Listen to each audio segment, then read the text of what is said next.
Siblings and sisters and brothers in Christ, welcome to Thursdays for the Soul. It is such a joy to be with you on this day and on all the days where we get to be in this digital realm together. Thursdays for the Soul is a webinar series to care for the whole church. Our topics are wide-ranging and we focus on the spirituality and care of people. There's prayer, sometimes worship, music, psalm readings, or compassionate teachings all in the midst of that. And today we are taking a step from here to look ahead into General Synod and what that might be like for us as the United Church of Christ in a special edition General Synod, where we're not booking flights, we're not reserving hotel rooms, we're not engaging in the same way we might have been were it any other year but this year. What we are doing is we are looking ahead into early May when registration will open. And you can check on the social media at any point for the most up-to-date information about that and readying ourselves for what's to come. I also want to let you in on something that I just heard, which is that I know that we're going to have a little congregational competition to see if we can get one person from every congregation in the United Church of Christ to register for General Synod. That's as much as I know. And I know there's going to be prizes too for congregations. So I'm going to put that in your ear now, and you can kind of hold that and carry it for a little bit. And then you're going to see all the official marketing stuff come out thereafter. But hold on to that piece and you can start to prepare those conversations. Finally, I want to give a special welcome to people who are watching with us on YouTube or any other platform along the way. I know that there's been some confusion about registration links and how to get here, and all of that stuff has been a little bit wonky. And y'all, why didn't you tell us? You can always email me and let me know if there's something going on and we can fix it, because I got to tell you, being in this space and getting a glimpse into our life together as the United Church of Christ with you is such a joy in my week. So we started in joy, we end in joy, and now from here, I'm going to introduce the Reverend Tracy Howe, esteemed colleague, organizer, and musician, as well as the point for worship at General Synod 2021. And she's been able to make magic happen. But I'm not going to say any more. Tracy, to you. Thank you so much, Chris. Well, I have witnessed a lot of magic, and with some really talented and amazing and thoughtful, creative and dedicated people. I have no doubt that there will be a lot of magic and spirit faithfulness and presence and beauty at General Synod. We had a wonderful conversation on Tuesday about just how we were planning logistics and staying committed to our core kind of covenants, from accessibility to realizing we needed to do some thoughtful care and discernment around trauma-informed practices, creating this liturgy to what does it look like to build community in the virtual setting for this historic General Synod, as well as we had artists that are contributing to General Synod worship and programming. And now I am so honored and privileged to bring to you another part 2 conversation as we prepare for General Synod worship, getting rooted, and we explore the spiritual journey, because we have this theme, right? Psalm 1:3a. They are like trees planted by streams, which yield their fruit in their seasons.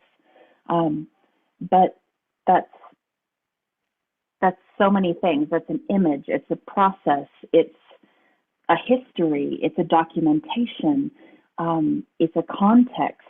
And what was that going to mean for us as the United Church of Christ in 2021? And so we're going to talk today about the spiritual journey and how we develop the sub-themes for the 3 worship services and what that looks like. And we have just a little bit of a sneak peek from each of the worship services. And so before I introduce the team that has joined me for this conversation, we're going to preview something from the first worship service. Now, I'll share, as I did each worship service, we're going to have 3 worship services that shape our virtual 33rd General Synod.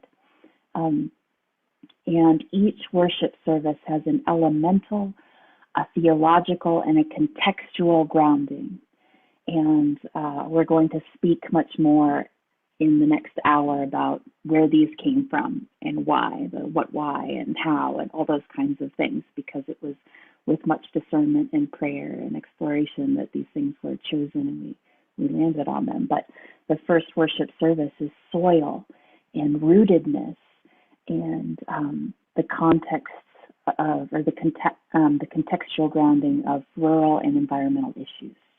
And the second, the midweek service, is water and resilience and the uprisings of the summer of 2020, but really following the movement as it has continued through this time.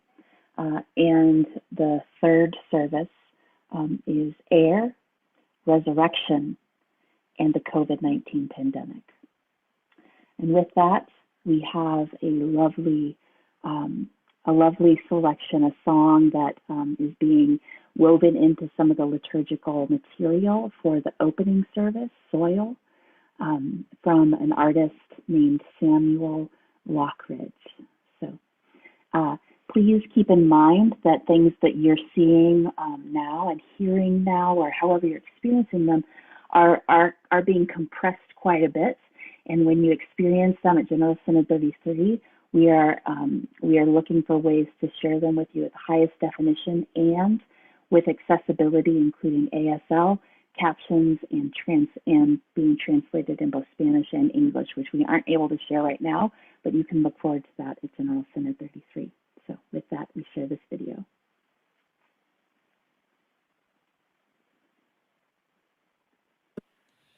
As the wind does whisper once again into our willing ears, a voice speaks softly and is near. When the walls come crashing down,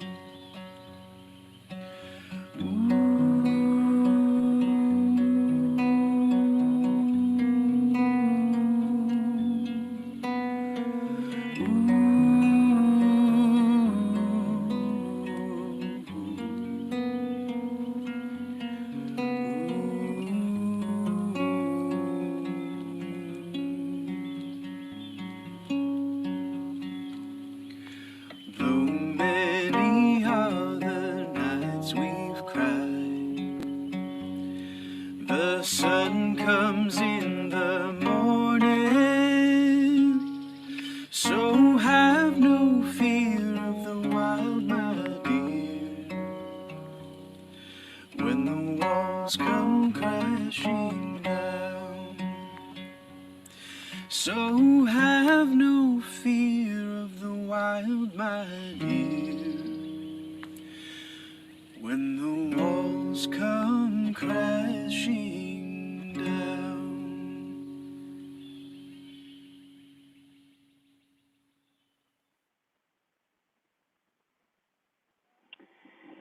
Yeah, I'm pretty excited.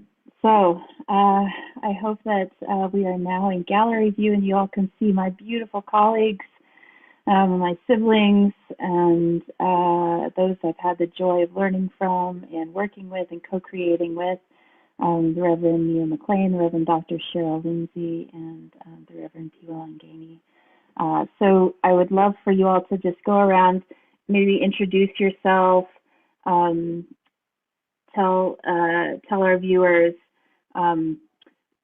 what role you have in your ministry setting, and then what has brought you to the work in planning General Synod, And then we'll kind of start a conversation to help share a little bit about this this spiritual journey that we've tried to create with these 3 worship services. So we can start with Piwa, since Piwa was able to join us on Tuesday, and I'm so glad that they're here with us today as well. We had such a great conversation on Tuesday, so I look forward to continuing this. Piwa, I'm so glad that you can be with us today. Yes, it's so great to be with you all again. You may hear my hungry puppy crunching his food here. So, we're thankful for nourishment for all of God's creation. And certainly, again, like for me, just the participation in the worship team, the process itself has just been so healing and amazing to me and for me in ways that, I was even aware healing could be possible. And so I am eager and excited to see how even like the process itself in its holistic and very spiritually rooted way will translate to like, the product that everyone else will be able to witness and perceive together. And certainly, even just the imagery, again, I kind of touched on Tuesday, but like the imagery of, how plants take root and like reminding the soil in which, roots are able to thrive and grow and become life, afterwards, and just the process that happens. I realize, at least for me, is like one, that Jesus used often in his sharing, because of like just the resilience and like the creative possibilities that, plant life can illuminate for us human folk. And so I find one that, it's one that translates very well even to our current time. We may not be in agriculture areas, and some of us are. It definitely makes space for us to find relatability in our various, experiences of like this pandemic mode that we're in. Many of us have experienced a lot of loss, and some of us a lot of like new possibilities and, accessibility to many things that we didn't otherwise have access to. But all of us kind of get to participate in this dance of life in whatever ways and rhythms we use to engage that. So that's what I really hope is able to be translated, when we experience the product that we have been so lovingly laboring over in these last few months. Yeah, absolutely. Thank you so much.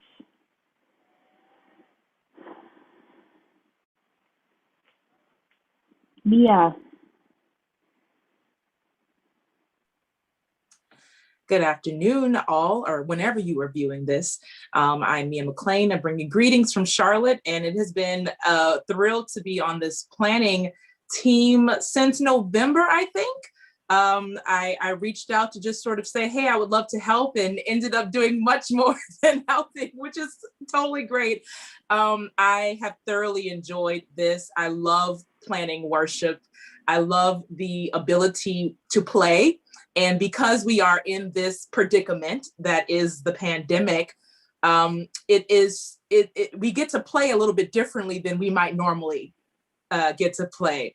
There have been, of course, challenges with technology and trying to make sure we can give some sort of experience that is exciting and engaging, but there are also blessings with technology. And I'm thinking about this captioning that I'm seeing right here. I'm thinking about all of the ways we are able to share differently because of this. And so that's been probably one of the most fun parts of being on this team, is thinking differently about worship as it relates to soil and rootedness. Today is Earth Day, I believe. And so I'm thinking about how resilient the earth is and what we can learn from the earth. That God's presence in the earth, even in the face of turmoil, is so evident, and that God is with us in the face of turmoil and tragedy and chaos and calamity, that God still meets us in this moment.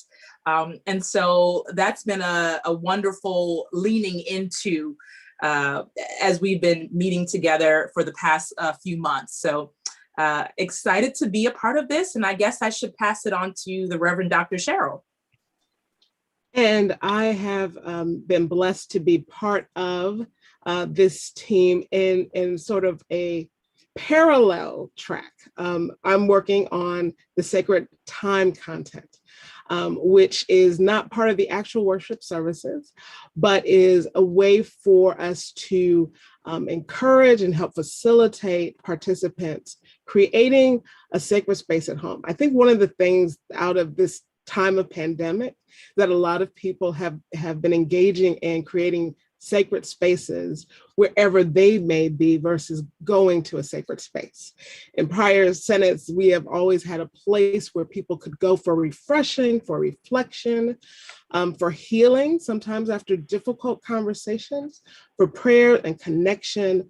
And what we are going to be doing with our sacred time content is providing resources, activities, suggestions, videos, graphics, different type of media that will correspond with our worship themes, our groundings, our theological foundations that can be used on your own time. And as you need it and can enter into and out of as you will. And so as the Sermon Seeds writer for the United Church of Christ, it is a joy to also be expanding into this aspect of providing worship resources for General Synod 33. And I think it'll be a blessing to everyone. I think it will too. I just am so grateful. We've had such a wonderful team come together for this, but more than the planning team, just so many incredible people contributing. And now from the artists that submitted back in the fall to now people who will submit for Sacred Time to people who are volunteering for the virtual choir now. So it's a pretty massive undertaking. But now let's come back to this journey. So rooted, resilient, resurrection, and soil, and water, and air. We spent quite a bit of time just kind of studying and thinking about, what does it mean to be faithful,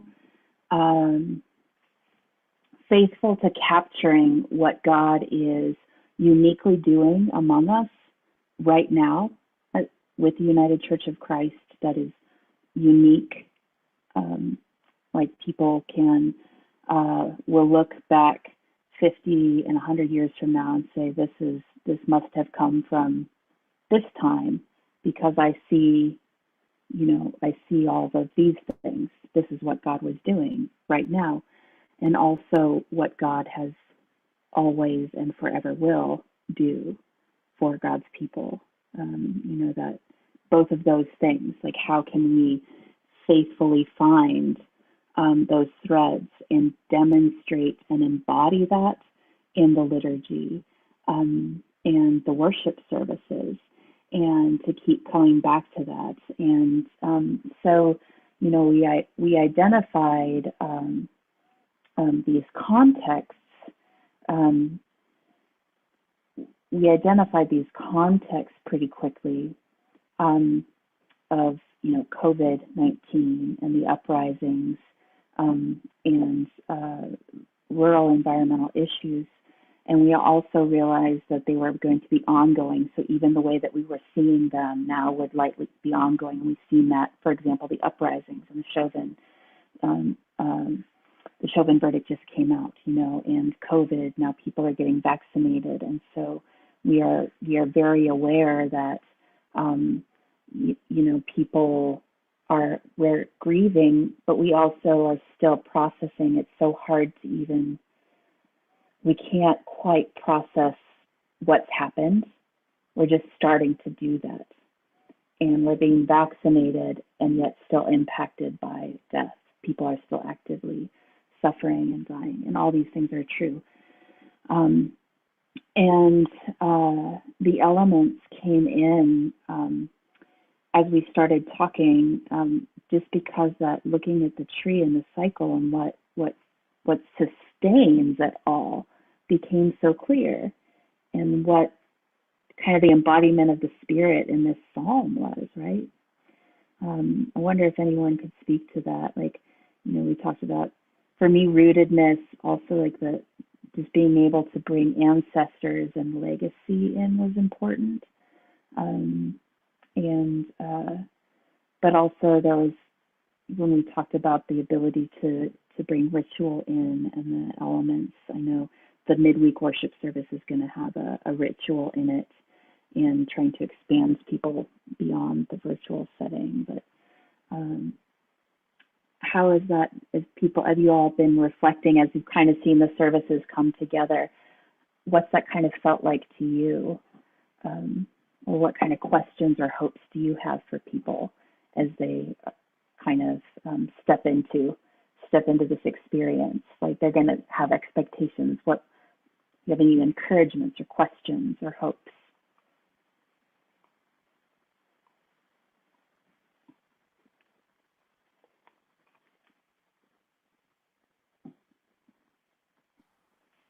I guess for me, it's I have always tried to, throughout the course of this past year, encourage people to be empowered to do things at their homes that they would otherwise be going places for. So I know there's a lot of theological conversation around communion and some other rituals that are traditionally consecrated by people who have certain positions and powers in the church, but we haven't been able to gather in that way in many areas. And so wanting to empower people to reimagine some of their rituals, and that they have the power to do some of the things that they want to do, that they're used to. And so that's been encouraging for me, but also trying to encourage others to experiment in that way as well. Well, that's great, Mia. Maybe you can talk a little bit more about creating the communion liturgy then, and where that, what you brought into it with that in mind, just kind of the vision that you had for that. Because we will have communion, just so people know that we will have communion during the third worship service. So, and it was no small feat to video. It's a project. I was playing around on Twitter, Reverend Tracy, like I usually am, and I was asking people. I did a poll on Twitter, what were people using for communion, and I got all sorts of answers, like Oreos and milk. I got taco shells. I got, some adult beverages that aren't grape juice. I got some answers there, and it was kind of fun for me. But what I learned from that was that people were using what they had to get by. And even for me, one time I was recording communion at my house, and the only bread I had was like sandwich bread, like wheat. It just did not look like communion, but we had to make it work. And so I guess for me, designing that liturgy was about sort of how God meets us when we're trying to make it work. God meets us in the making it work moment. I think this whole thing is an experiment. None of us have done this before, virtual Synod. So that was the inspiration for me behind communion liturgy and the song. Yeah. Well, I can't wait for people to experience it. And we also, we've had artists design things. We've put a lot of thought into how to kind of expand beyond just watching, and also for visually impaired. I mean, there's so many things that we talked about, and but really helping people be fully in their bodies and fully present. And we had artists design. I saw it go out in UCC resources, so it's available in the store now. You can get kind of a cloth that was designed by the artists that did our stoles for General Synod, and the banners that will appear with the liturgists and the preachers, and also the communion ware designers from Remark Glass. They design beautiful communion ware sets, but they also design these little, they're much smaller. They can be used for anything from votive candles to smaller, like they can hold grape juice or whatever, just for the home. And so we're hoping people who want them can have those kind of textile things, and that would be just beautiful. So, well, let's switch, then moving into the resilience, so water and resilience. Resilience is something that I've been reflecting a lot on in organizing circles. And it's a word actually that gets thrown around a lot that people don't speak very specifically about. And when you think like, what does it actually mean? And resilience actually can be a trait or an outcome or a process. It can be all of those things. And when we speak about it in the service, I think the service is geared towards celebrating that the presence of God with people and people's ability to continually seek the fullness of humanity, and to seek this vision that we hold for a just world for all, despite the continued dehumanizing forces that come against. And so the architects of that worship service, I think, thought very specifically to lift up voices and images and places where they saw that happening. But also the ritual, I think, then there's also this place where we need to kind of find healing, in there's resilience, this ability to kind of adapt and adapt and find a good outcome despite having experienced something traumatic, and healing and community and can help us do that. And so those things are wrapped into that service as well.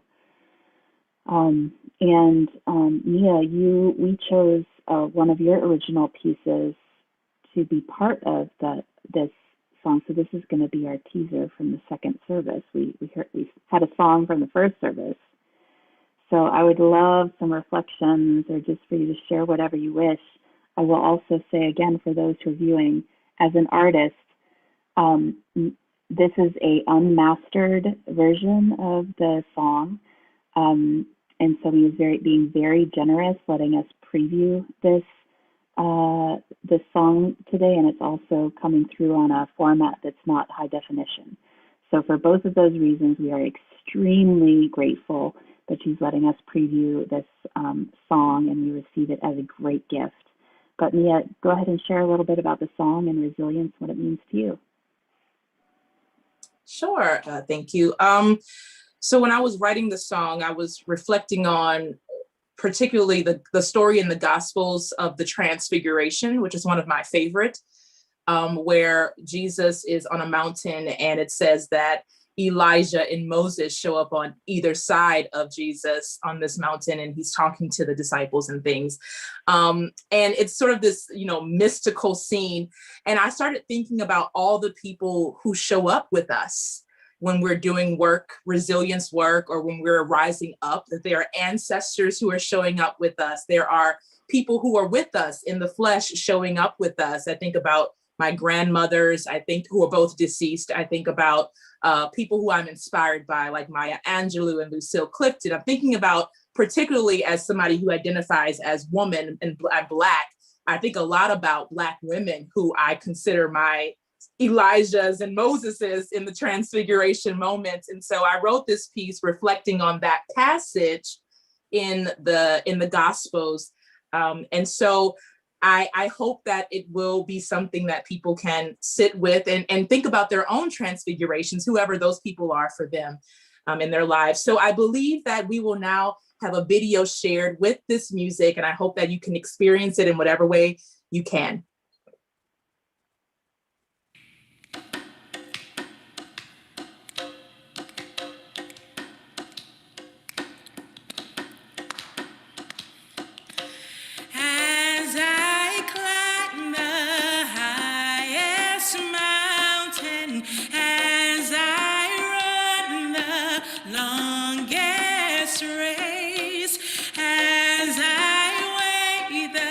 Deepest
cloud of witnesses, let us strip off every weight that slows down, and let us run with endurance, for I am surrounded. I am surrounded. I'm surrounded. I show up with mama's prayers. I show up with sister's tears. I show up with auntie's blessings at my side to conquer fear. I show up with Lucille's lyric. I show up with Maya's words. I show up with all the poets come before me. Now I'm heard. They come before, so now I'm heard. I'm surrounded. I'm surrounded. Oh, I'm surrounded. I'm surrounded. I show up with Wilhelmina. I show up with Myrtle's hands. I show up with all the angels at my side, so I can stand at my side, so I can stand.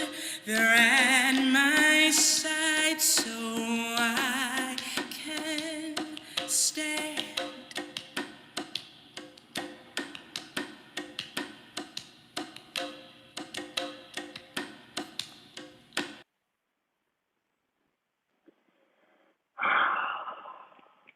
I'm not crying.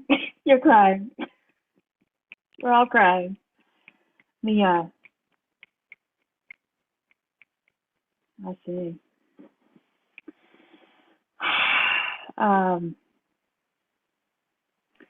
Tracy, can I just say, if I can Say it. speak, Say it. I'm reminded that at the end of that passage that Peter said, can we just stay here? Because sometimes you have those experiences that take you to a place that you just need to sit with for a second.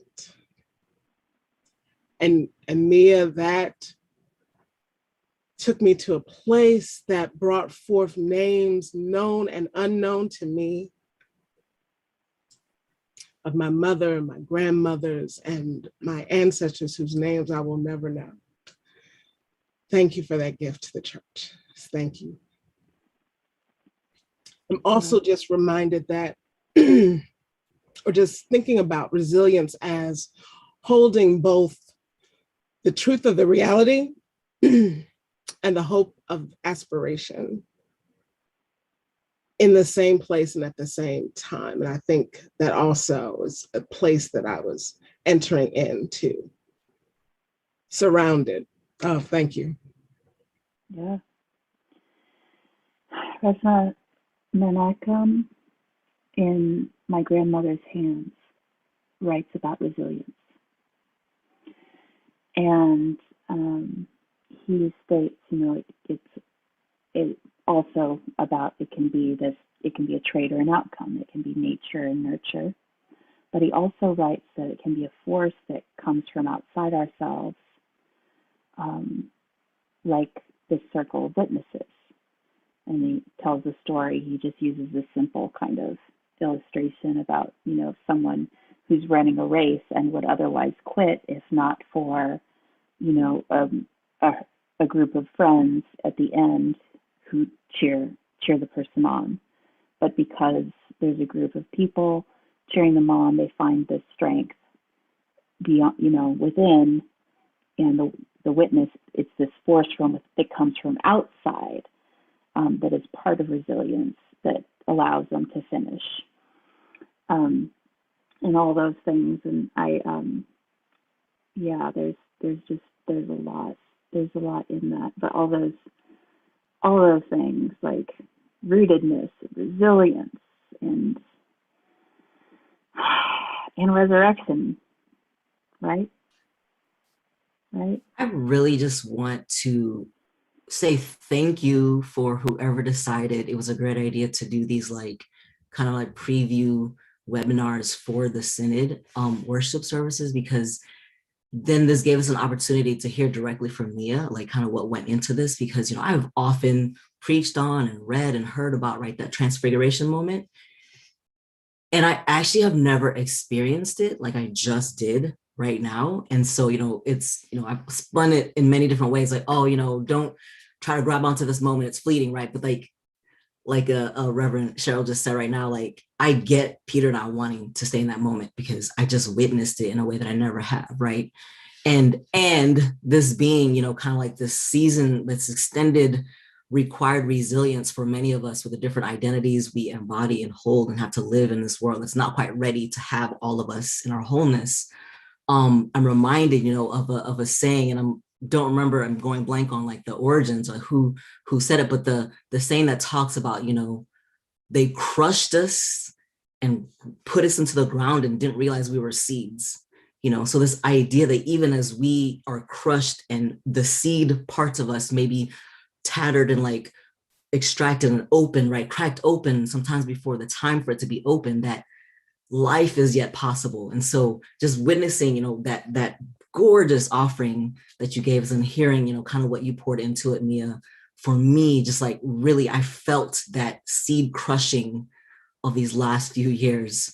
And knowing, even as we're saying, the healing of doing this together, this worship process, has really helped me really feel the resilience that it's not just my own work by myself, this isolated, survive or die, but that we are resilient, and our resilience is ever stronger as we do this together and we share vulnerably, and honestly and openly, and really trying to, not just work on my own survival, but to be open to how others are having to survive, and how do we do that together,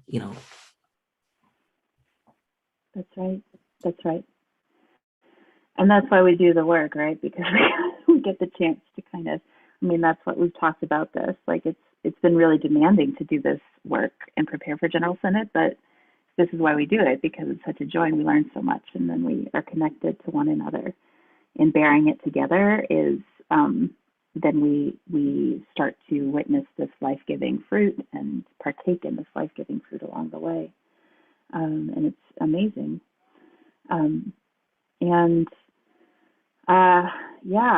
So we definitely, we also have 2 webinars, a Tuesday, Thursday, scheduled the first week of June, to help people prepare for Synod worship, partly because we know people have expectations. It's General Synod worship, and this will be nothing like you expect.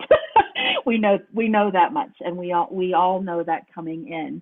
This will be beautiful and special and compelling, and we hope that you know that now, just by witnessing a little bit of it. But we can't help but bring these expectations, and we know that we're not going to be together, but we're so used to that life-changing moment of, being in a convention center and turning around and witnessing the church together, and things like that. And no matter what your expectation is, even if it's a good expectation, it's probably going to be something different. And so we just want to help prepare the way, prepare our hearts and minds for worship, and take some time to do that together as the church. So thank you for being part of that. It's been a great honor and continues to be. So, and I'm sure you're all very eager and will be happy to know that we are carefully licensing and getting permission from all of the artists involved so that we can continue to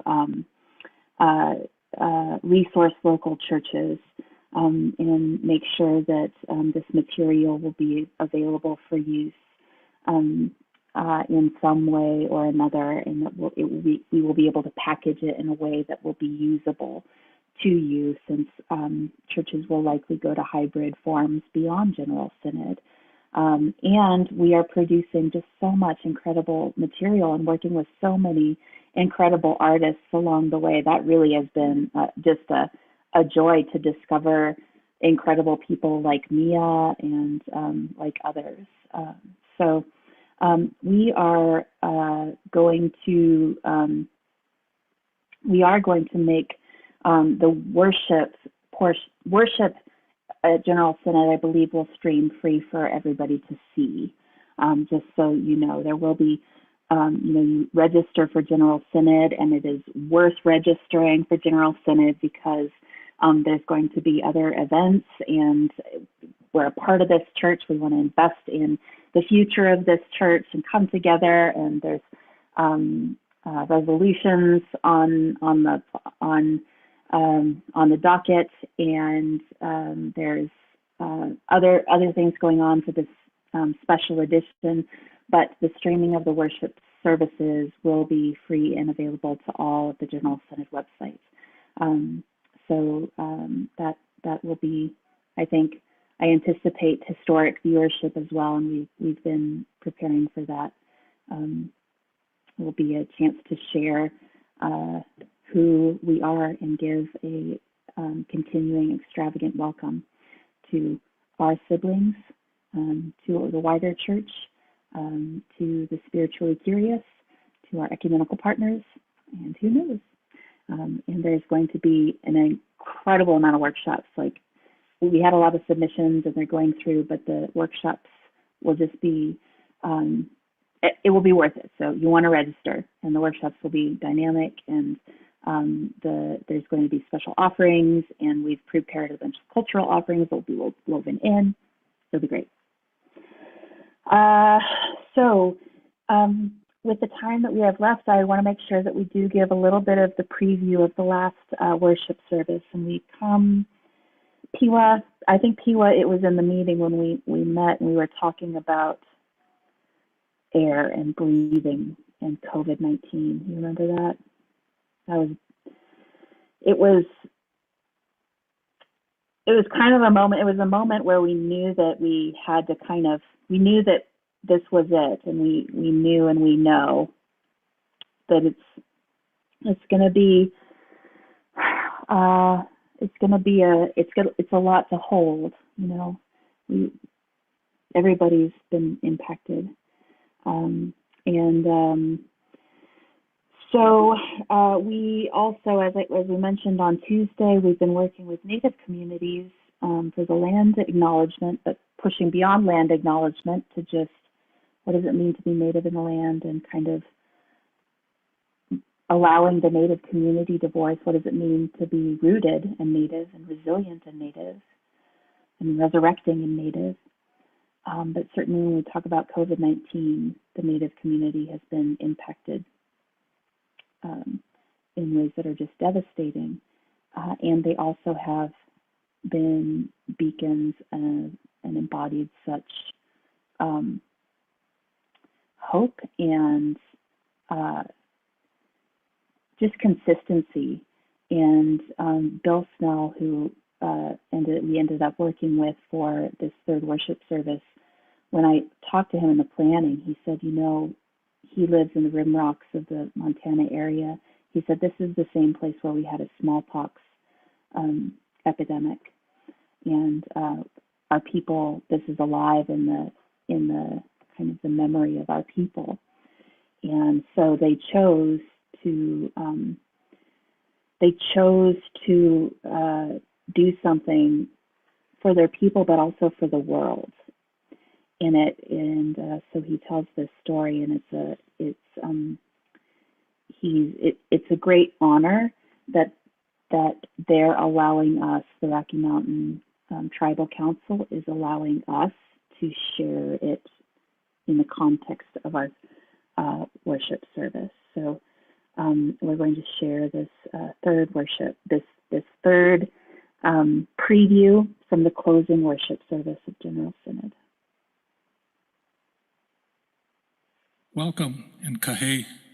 That's a greeting of hello, and that came from my uncle, Joe Medicine Crow, who always greeted people like that. I hope that the Creator finds you, your children, well and healthy. My name is Chanubanuha Mani, which means walks with a pipe. It's a name that was given to me by my Assiniboine great-grandfather, Eagle Plume, but I'm also known with my English name, William Snell Jr. The Creator, whom we refer to as the First Maker, has asked us to freely share all that we own and are blessed with. Therefore, I would like to share with you an icon and symbol of our American Indian way of life, which comes from the earth. From our ancestors, I present the lodge, the teepee, as a representation of the Plains Indians. It is said that we have three mothers: our biological mother, Mother Earth, and the lodge. The lodge is culturally significant as a representation of our mother, as it nurtures us, keeps us warm during the winter, it shades us in the summer, it protects and shelters our families. However, it has much more meaning. When we begin to erect the lodge, we tie only 4 poles together and stand them up, which represents the 4 stages of life, from child to adult and adolescents to elders. It also represents all races, red, yellow, black, and white, and all seasons, spring, summer, autumn, and winter. We then place the other poles up, which represent various members of our family, including various virtues in life. The final pole placed is the chief pole, which has the canvas or the hides attached to it. The covering is generally colored white, which represents purity, in which we strive to be that way. As the covering is wrapped around the poles, it is a symbol of us as warriors, and each one of us are warriors, protecting our mother and all our members of our family and our community. Finally, it is kept together with pins, which we classify as eagle talons, and the strength of an eagle. Stakes are also put up, which are considered badger claws, which secure and keep the lodge secure and stable. The base of the teepee is round, which represents the medicine wheel, a circle that includes the family, community, and nation which we all are part of. More than 1,500 rocks with names of children and adults were placed around the bottom of all 7 lodges, forming teepee rings. Many rocks were stained with tears, and yet others colored with joy, with miraculous healing. With love and honor, we share with you an event that touched the lives of many people around the world. The event was named Lighting of the Teepees, Beacons of Hope, in which 7 lighted in multiple colors and gifted to our people were the lodges. We hoped instilled hope, wellness, and honor to those who left this world due to illness, and particularly from COVID-19. It was intended to bring back some beauty into the hearts of our brothers and sisters that are healing from the grief and trauma of the pandemic. It is best described as one of our leaders stated, "When the teepees go up, we all unite. We are one. We are our family, everyone." Thank you for allowing me to share a little spark of love that will hopefully unite us and the world. Thank you. Aho.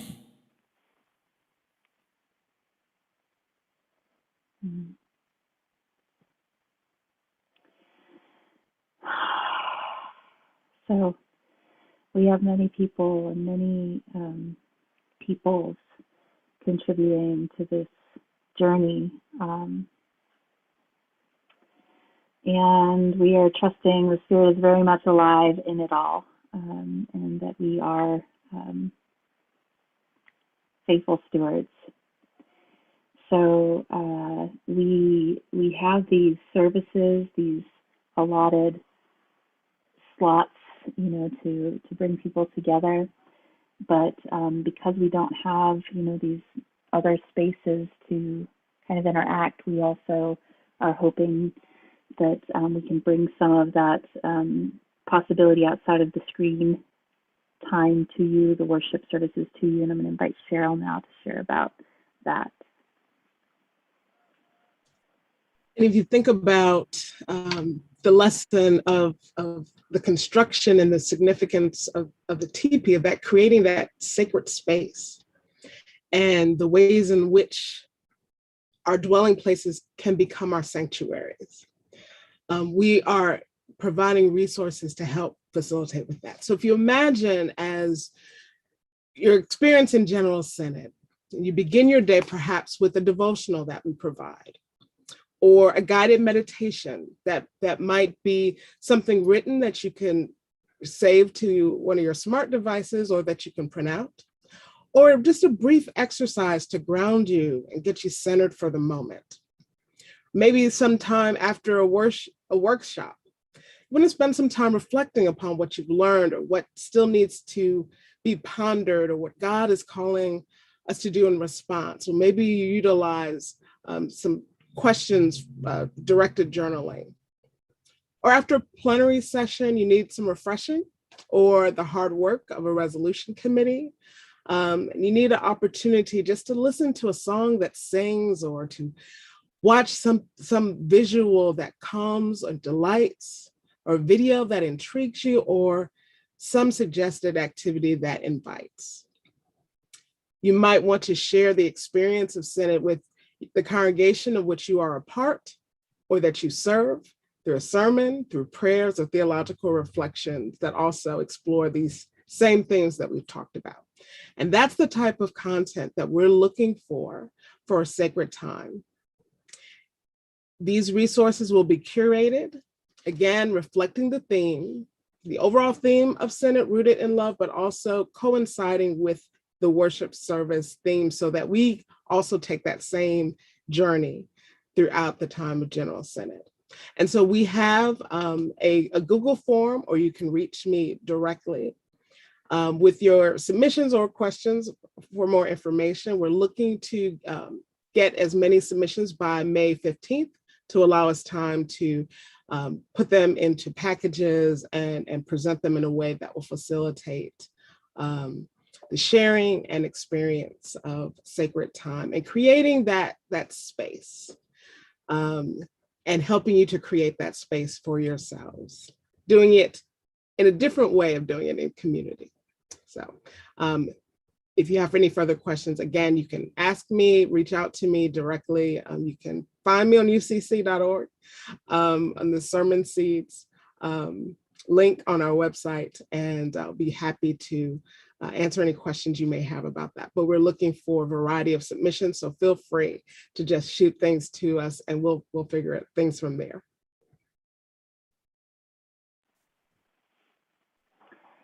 That sounds great. And with that, I am going to invite my colleague and friend, the Reverend Dr. Chris Davies, to wrap it up, but not before thanking you all. Mia, Cheryl, Piwa, it is just such a joy, and I look forward to the next several months. We are going to do it. We are going to get it done, and it is going to be wonderful. Thank you all for sharing this time with me and helping to prepare the hearts and minds of our church together. I look forward to speaking with you and seeing you on Zoom soon.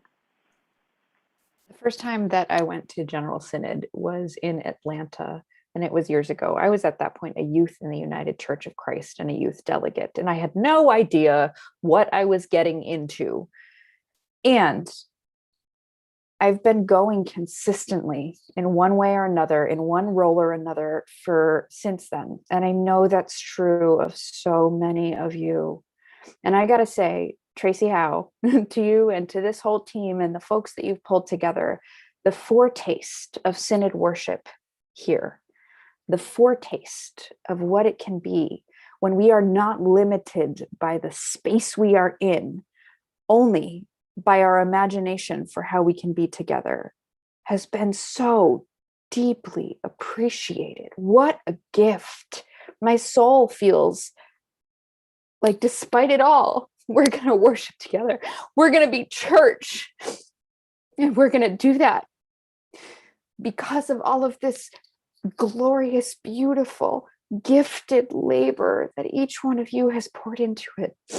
So thank you from me, from all who are watching, for allowing me to experience just a taste of what we can be together in this summer, digitally, from here until there.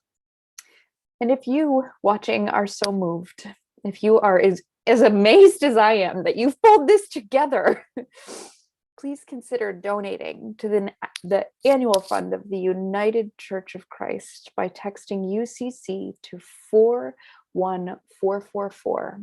You can also always send a check, or you can donate on the web. And if you're ever confused about that, you can email me and I'll make sure you're in the right direction.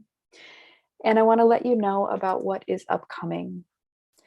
On Tuesday, we will enter back into the state of conversations with a presentation on the state of refugees, migrants, and asylum seekers.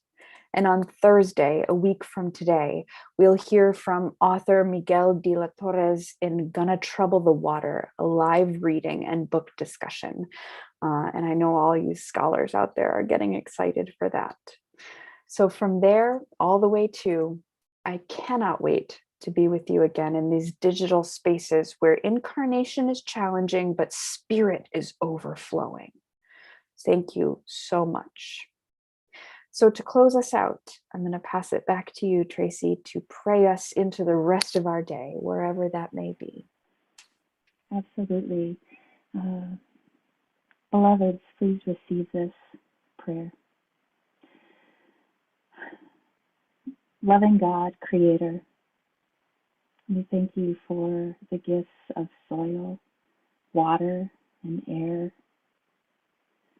We ask that you would root us firmly in your love, in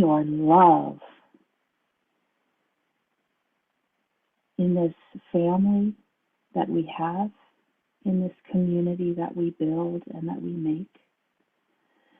That you would make us strong and resilient, that you would help us find the joy in your presence, that you would give us moments to breathe deeply and rejoice and exhale. We pray these things in the strong and beautiful name of Jesus and the many beautiful and strong names of your transforming love. Amen.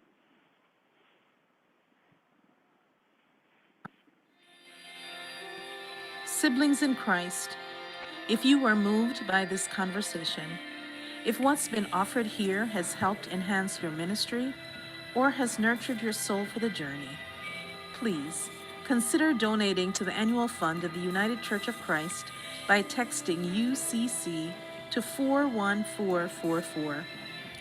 Your support will help to provide programs like this, which are an essential part of our ministries in the United Church of Christ. Thank you for your support. Be blessed on your journey and know that you are not alone. We are holding you in prayer. Amen.